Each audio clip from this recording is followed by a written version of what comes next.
Volvo, proud sponsors of The Last Word on Today FM. Now we want to talk a little bit about e-cigarettes because the government has today been told to consider introducing a levy on the liquid that's used in e-cigarettes. The Department of Finance says that a levy of 50 cents on every 10 millilitres of the liquid used in the products, which are of course largely used by people attempting to quit smoking, could potentially yield up to €8.3 million a year. But it does raise a broader question as to whether e-cigarettes should ideally be embraced by the government as a way of helping to get people off cigarettes or formal tobacco to help them kick the habit, or whether there's something that perhaps should be dangerous and should be perhaps clamped down upon. Now we're joined on the line by Gillian Golden from the Irish Vape Vendors Association. Gillian, thanks for speaking to us. What size is the vaping market at the moment, and would you stand by the 8.3 million figure that the department is citing? Well, the 8.5 million figure, there's one or two things that needs to be pointed out as caveats to that. First of all, there is an advisory from the revenue commissioners within that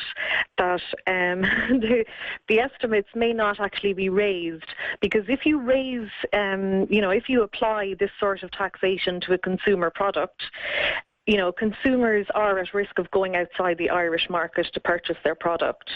The other thing is how you actually go about applying the taxation of the product itself. It's sold in a range of outlets. It doesn't have the exact type of excise category allocated to it yet, although that is under consideration. You'd by assume the they EU would Commission. create a new category if they were going to introduce a mandatory tax across the board. They would have to, yes, and that's the real risk about doing this, because these aren't a tobacco product; they're a consumer product, and if the greatest kind of attractiveness of this product to a smoker, one of them is cost, the other is the relative risk, as opposed to smoking tobacco cigarettes. So if you raise the price, you could have a position where you have a smoker on a low income. They may not be buying their tobacco in a shop. They may be purchasing black market tobacco. Mm-hmm. If we raise the price of a much less harmful product, is that smoker going to make that switch? Is that smoker going to make the positive move for their own health? Well, These are really important questions. What is the price differential then? Because if you were to add 50 cent on every 10 millilitres of liquid, and I know there's different types of products that are there on the market, but what sort of impact would that have on the price that a consumer would pay? Well, 50 cent on every 10 ml bottle, of course, with the EU Tobacco Products Directive, they will only be able to be sold in 10 ml bottles from next year. Are they not at present? No, well, there's a sell-through period that's allowable until May next year. Okay, but what sort of milliliterage can people get right now if they're going to a shop to get a refill? Well, the biggest seller amongst our members would be 30 ml or 50 ml, and of course that's also down to price. It's cheaper to produce, it's cheaper for our members to buy wholesale, and then we pass that saving on to the consumer. So the cost is going to go up probably with the TPD anyway, and applying this tax, it's basically a punitive tax on somebody who no longer smokes. For people who don't smoke, who aren't familiar with vaping products, how many cigarettes is 50 millilitres of liquid the equivalent to? Well, that's a very interesting question, because how long is a piece of string, Gavin?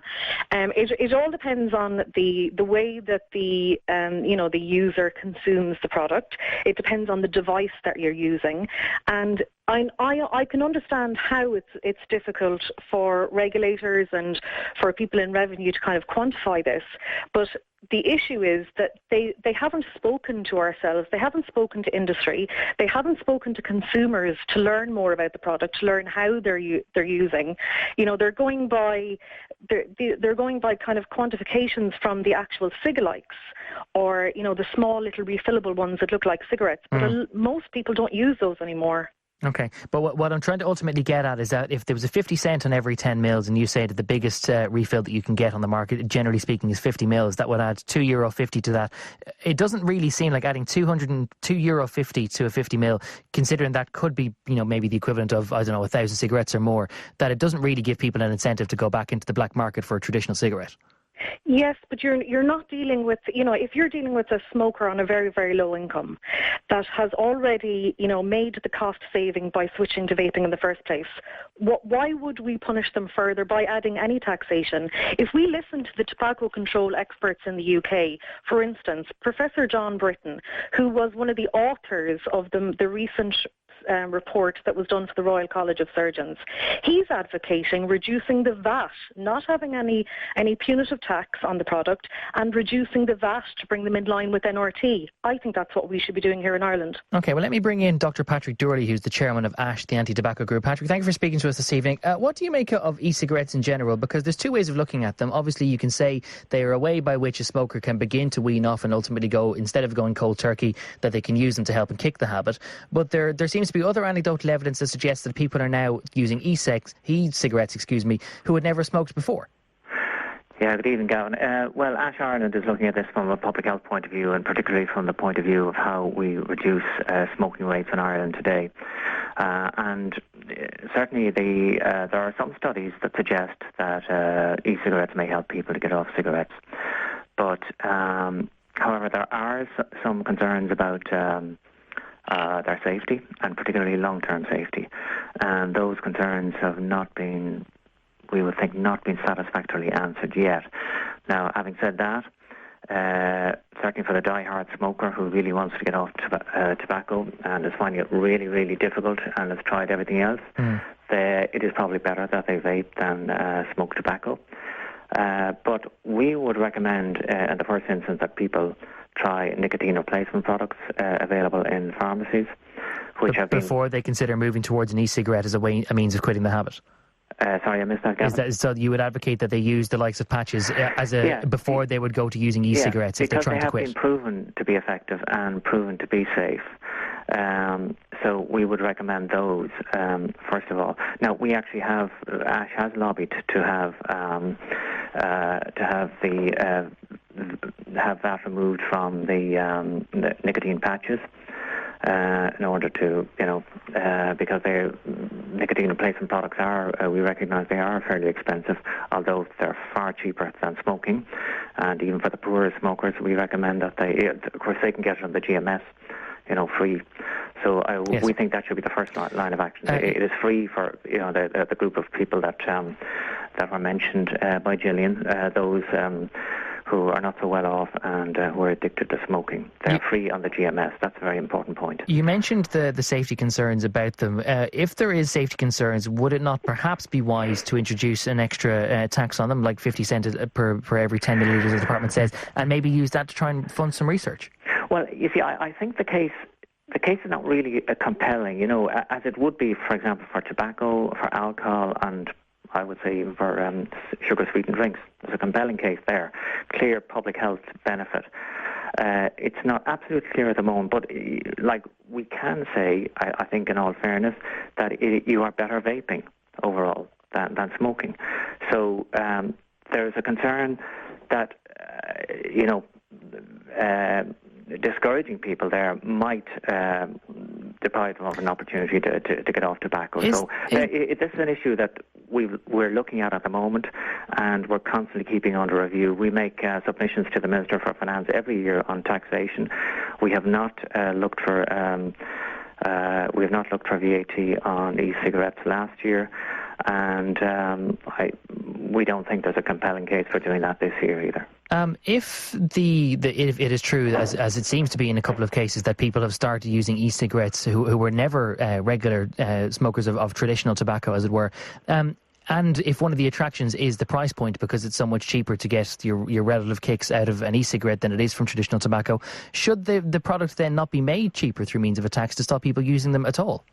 If that were the case, certainly I think we would have to look seriously at that issue. But the evidence to date is not very good that it's a gateway for smoking. I mean, there have been some studies done. Some studies in the US suggested that maybe they do encourage people to go on and smoke.